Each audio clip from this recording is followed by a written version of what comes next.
What? What? What the hell is this? Harumph. I didn't get a harumph out of that guy. Give the governor harumph. Harumph! You watch your ass. I see you shiver with anticipation. Let the show begin. Hey everybody, this is David Heretic coming at you with another edition of Reactions, Reviews, and Rants. And tonight, alright, we're going back to Nirvana. Yes, indeed, Nirvana Fans FEELIN YOU. Come on now. Here we go. Before we go any further, for those of you who are feeling inclined to doing all of the clicks and the likes and the bibbidi-bibbidi-bob, do me a favor. Before you do all that stuff, please watch the whole video first, okay? Give me a chance to actually earn those clicks and likes. Now, after the video's done, if you still feel like doing all those clicks and likes, then by all means, feel free to click away. This comes as a request from Andy, and Andy wanted to see me react to this song by Nirvana called Plateau. Now, have I heard the song before? No, I have not. To the best of my knowledge, this does not resonate with me in any way, shape, or form. However, there's always a possibility I may have heard the song in passing and I just don't realize it. So as always, if I start listening to the song and I suddenly go, wait a minute, hold everything, this sounds really familiar, I'll let you know. That's the truth. You know me, I'm gonna be honest with you guys. This was posted by Nirvana, surprise, surprise, and the video has 8.2 million views. It'll get you there.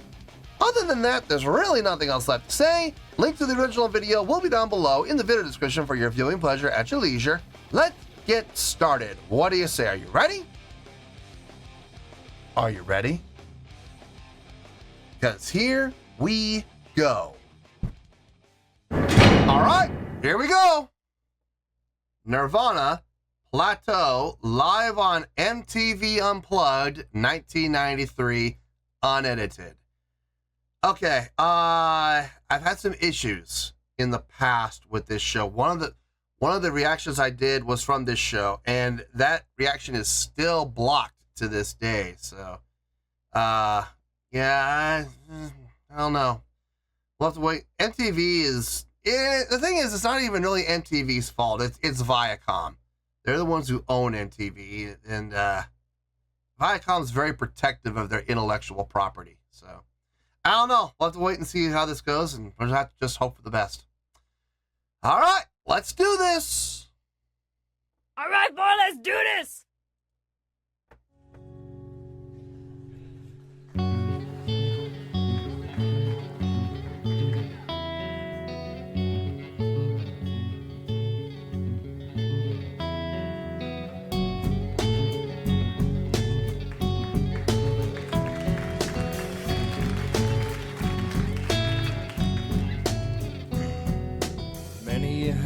Scaled the grand old face of the plateau. Some belong to strangers and some to folks you know. Holy ghosts and talk show hosts are planted in the sand. Beautify the foothills, shake the many hands. There's nothing on the top but a bucket and a mop and an illustrated book about birds. You see a lot up there, but scared. Who needs Jackson when you got words?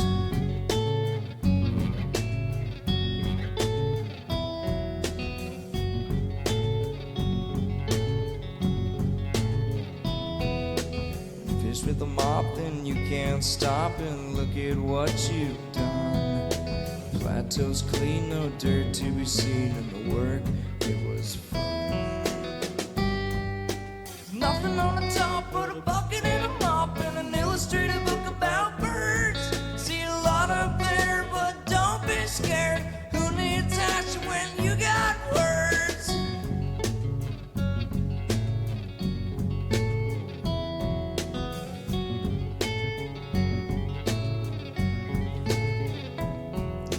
Many hands began to scan around for the next plateau. Some say it was Greenland, some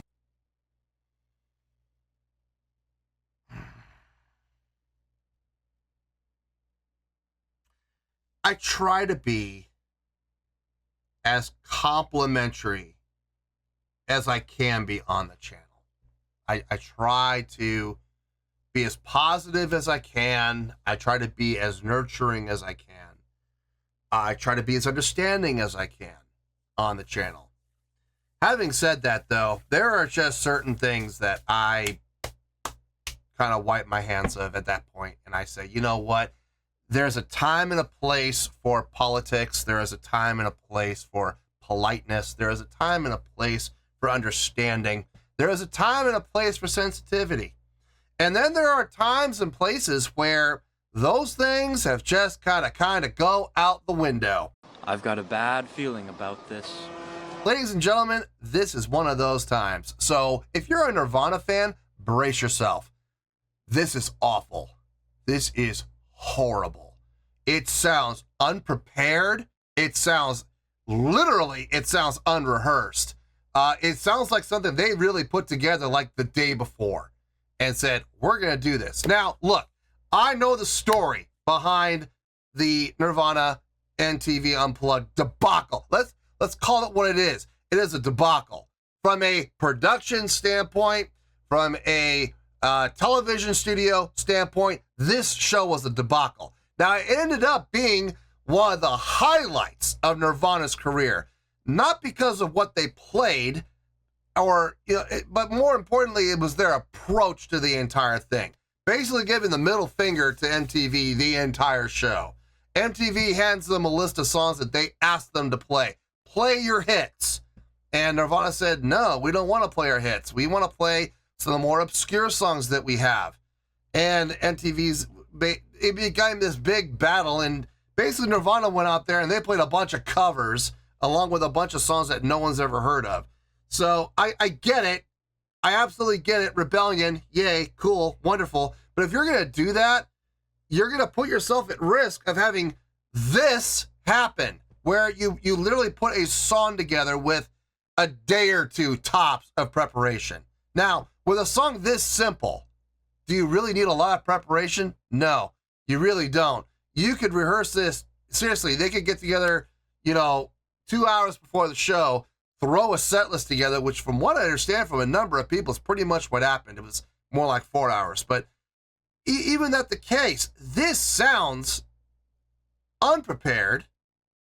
It sounds poorly executed. The backing vocals, sometimes they're there, sometimes they're not. The guitar playing, it's almost like they're trying to read each other like, is this where we're going next? It looks, it sounds bad. I'm sorry, but this is not good. It's really not. On top of that all, you got Kurt sitting in this swivel chair, swinging himself from side to side.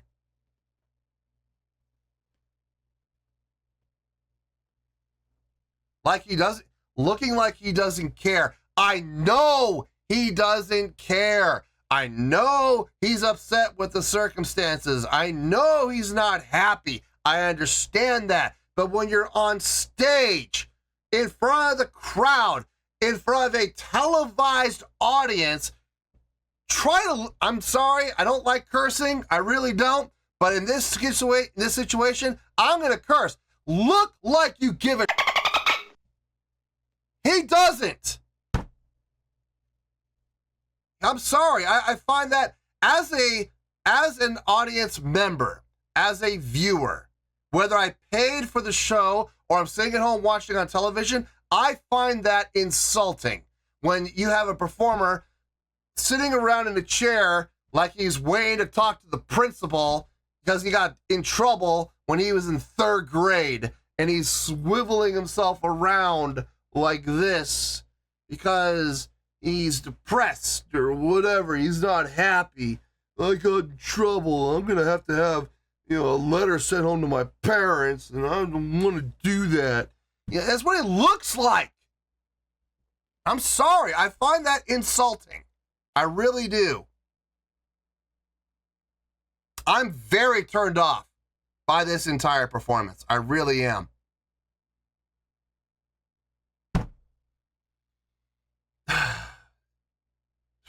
let's just get this over with. Some say Mexico. Others decided it was nowhere except for where they stood. Those were all just guesses, wouldn't help you if they could.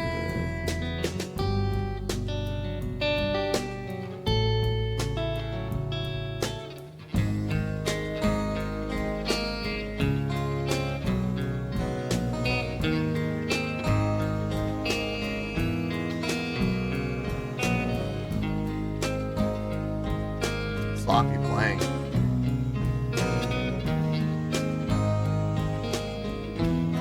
Playing with a quarter? Really? I mean, do what you gotta do, I guess, but...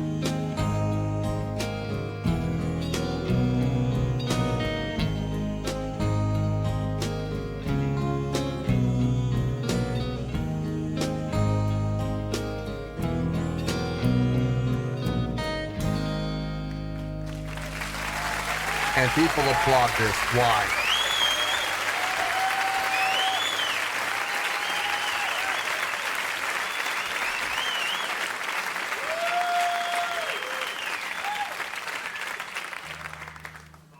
Ugh.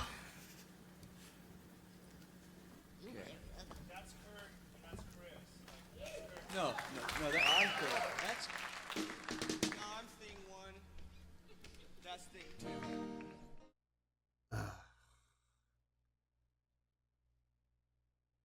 Thank God for the moment of levity there at the end. Might make some people smile. I'm not one of them. Oh my God. That really just happened. That really just happened. I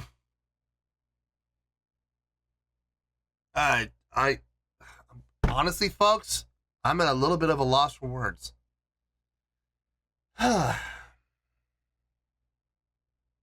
I'm going to try. I'm going to try as much as I can to scrape the bottom of this barrel and squeeze some goodness out of it. But folks, I got to be honest with you. It's not looking good. It's really not. Boy. Let me get my thoughts together. I'm going to try for you, folks. I really am. But don't be shocked if the score is not what you want it to be. Let me get my thoughts together. I'll see you in the review, and we'll talk about it. Well, there you go, folks. That was Nirvana with Plateau. This was a request from Andy.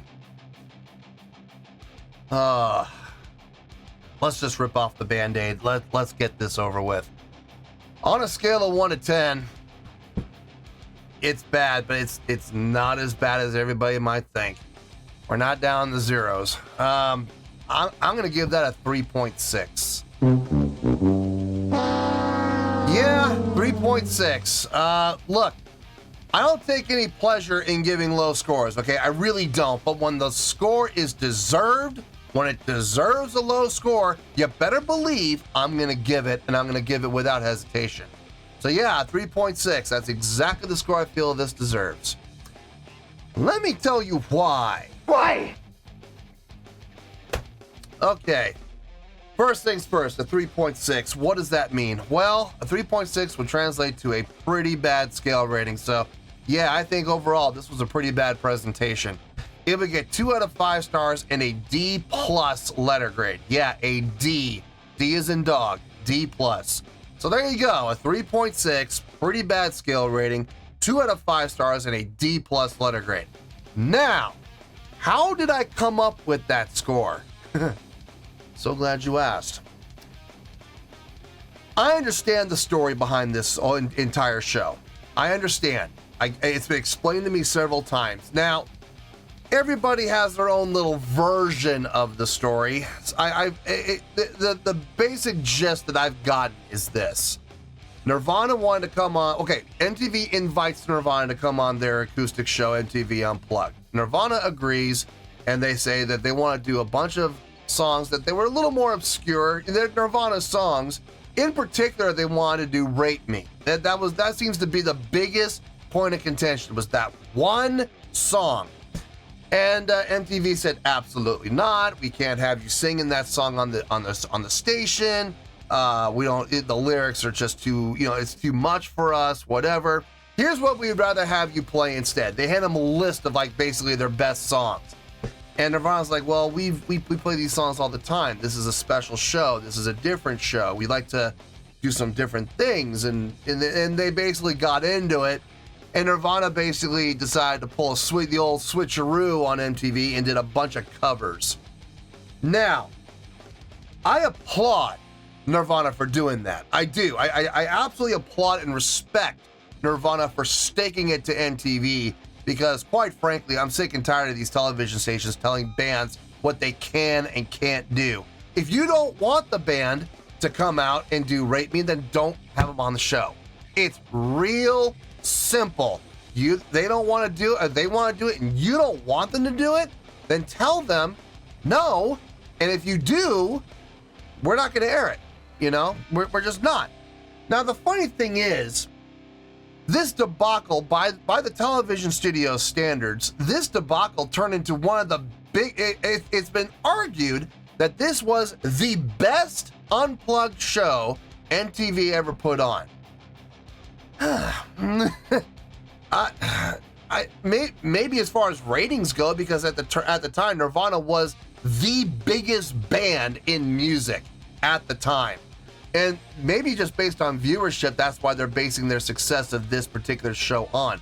It went on to have an audio album, CD, available on like CD and cassette, that sold millions of copies.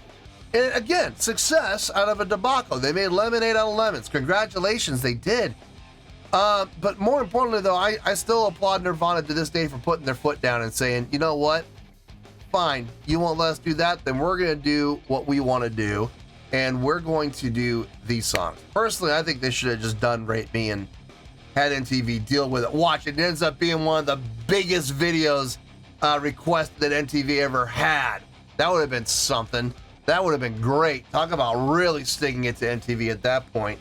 They hate the song, they don't want to air the song, but they have to because it's in high demand and it equals ratings, which equals money, which equals success for MTV. So I kind of wish they had just done the song. I really do. I think that would have, you talk about really sticking it to MTV, that would have done it. Don't announce it either. Just like hide it in the set list, and don't even have it in the set list. Like give it the old Blue Harvest treatment. We're going to call the song something else. And then they bust into it. And MTV is either going to cut away or they're going to eat it and say, fine, do it. We'll go along with it. And then we'll cut it out in post. Whatever. It could be far worse, I guess. Now, here's the thing. They ended up doing a bunch of cover songs. And I'm assuming this is one of those covers since I've never heard of it. Then again, I haven't heard of most of Nirvana's songs that I've had on the channel anyway. It sounded bad. I'm sorry, but it did. It sounded dirty. It sounded unprepared. It sounded unrehearsed. I mean, there were times I was watching the guitar players and they're literally looking at each other going, where do we go next? I mean, that's never a good sign.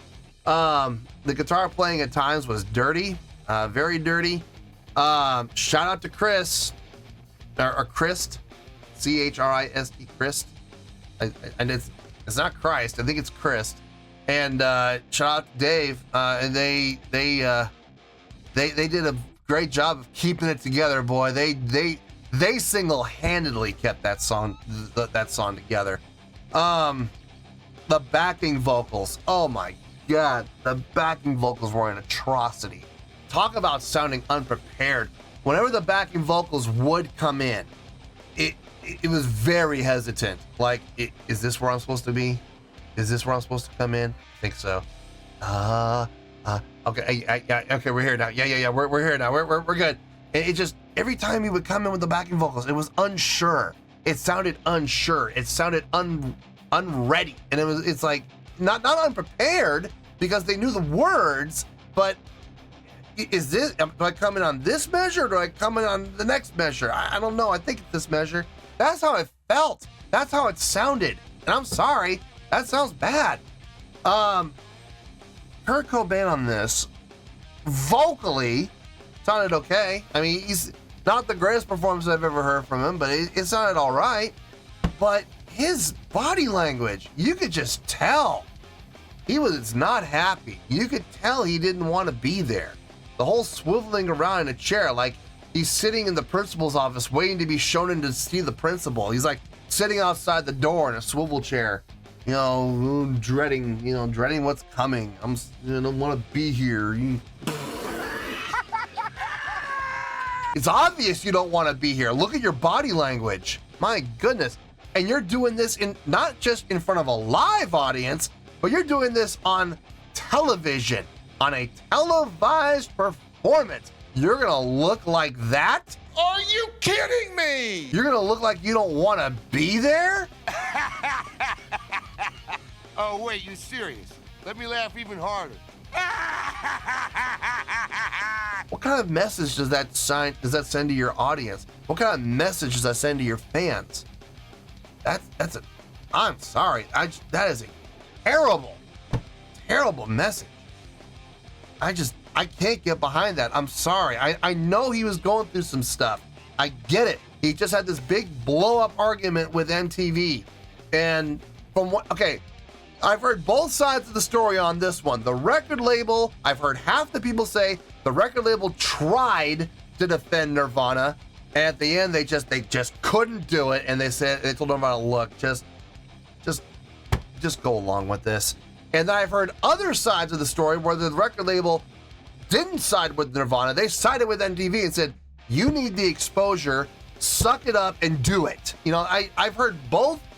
I've heard people in the conversation say both things. I don't know who to believe. I have no idea what really happened there as far as the record label support goes. A record label should support the artist. The whole reason you signed them to your record label was so that they can become your property, your intellectual property. Then defend your property, defend your product, or pull your product. One of the two. You don't want my product on the show? No problem. I'll take it elsewhere. I'll take it onto the Tonight Show. How about that? Or do something else with it. But don't sit there and force your product, to do what you want them to do. That's not the role of the record label. But whatever. It is what it is. This performance, in all honesty, this was not good. It looked unprepared. It sounded dirty. It sounded unsure of itself. And you got a lead vocalist up at the front who looks like he just does not want to be there. He does not care. You take everything into account here, and I'm sorry, but this was a pretty bad performance overall. It was not a good product.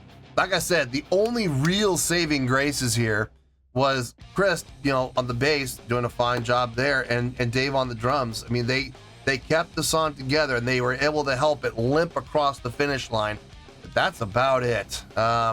It didn't finish in first or second or third. It didn't place at all, but at least it didn't lay on the racetrack and die. At least it was able to get across the finish line first. So yeah, this was pretty bad. It was pretty bad across the board, which is why I'm giving it the pretty bad score of 3.6. Like I said, I don't take any pleasure in giving low scores. I really don't.